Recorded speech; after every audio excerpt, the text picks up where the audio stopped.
Madani regime playing with fire? Azlan Adnan.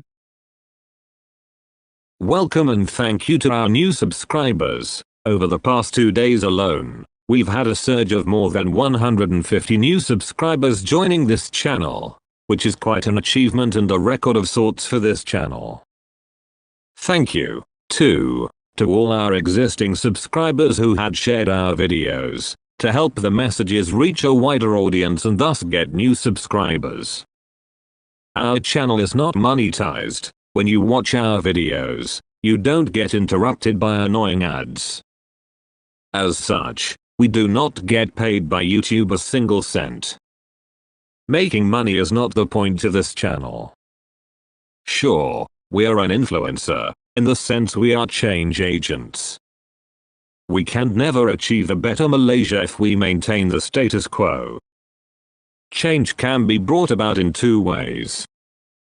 The first is best explained by the Japanese concept Kaizen, which means continuous incremental and gradual improvement. This is what we strive to do with our videos, the aim of which is to raise political literacy among Malaysians. Many people simply hate politics and do not wish to get involved, perhaps, after being exasperated watching the young Baroque behaving like baboons in parliament. Can't blame them, but the truth is, in the broadest sense, any act of advocacy is a political act. The second way to achieve change is through revolution. In political science, revolution theory states that 2 necessary and sufficient conditions must be met for a political revolution to take place. The first is deep, underlying discontent among the rakyat due to, say, economic and financial hardship that primes the rakyat to demand immediate change. The second necessary and sufficient condition is what is called in political science a precipitant, or trigger. This usually takes the form of an incident that sparks nationwide outrage and furore. It can take the form of a demonstration that turns violent and the police starts shooting and injuring or killing the demonstrators, for example, or it can be less violent. But an incident needs to take place that causes the underlying discontent and turmoil to surface and boil over into widespread, but not necessarily nationwide, violence.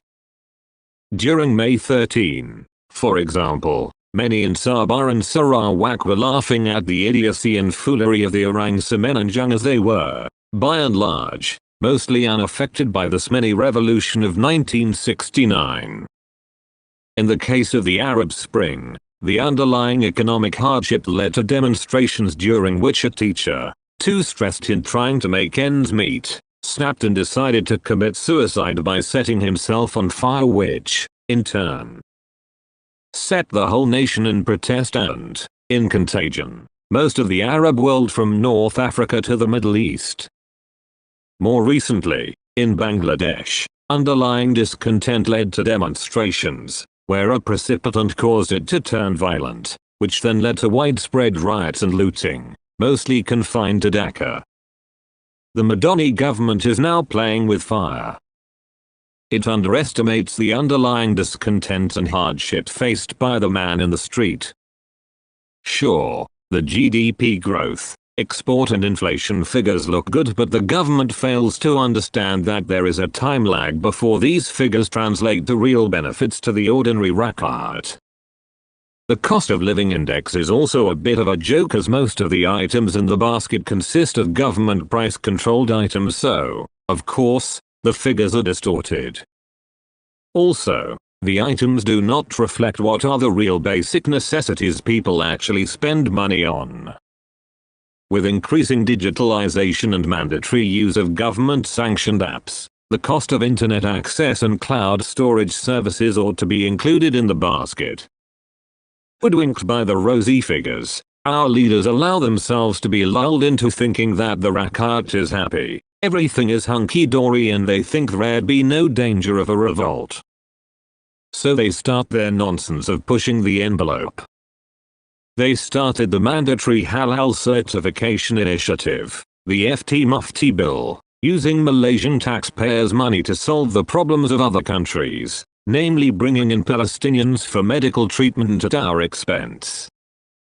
Giving 600 Palestinians university scholarships and living expenses, and PMX going round the world behaving as if he's the foreign minister of Palestine rather than solving pressing problems at home. Whilst I expected PMX to be in Kazan negotiating Malaysia's entry into BRICS, at least sending Minister of Economy Rafizi Ramli is something, as he's doing what is expected of him. Paving the way for more exports and free trade with the global south. Like it or not, Malaysians are disgusted by the sentence and fine discount given to the biggest kleptocrat in modern history, who has never apologized, admitted wrongdoing or expressed remorse or regret, but remained defiantly belligerent and insolent. The DNA given to Zahid simply to buy time to keep the Madani government in power until GE16. The inability to control Batu Api among the junior members of the coalition component parties, and so much more. You can probably list a host of things the government is doing in terms of trying to be funny. By underestimating the hardship of the ordinary rakyat and continuously being irritating and provoking widespread public backlash, they are playing with fire. Let me give you a small example of hardship the rakyat faces. As a visually impaired person VIP, I don't drive and, instead, take public transport. While I thank Anthony Loke, Rapid KL and KTM Commuter for allowing me and my fellow OKUs to travel for free since the 1st of February, 2024, there are outstanding issues that still need to be resolved. Take taxis and the hardships faced by taxi drivers since the advent of Grab. The government-controlled taxi fares have remained the same for the past 13 to 15 years. It's been so long since they were last revised that most taxi drivers I talk to can't even remember when.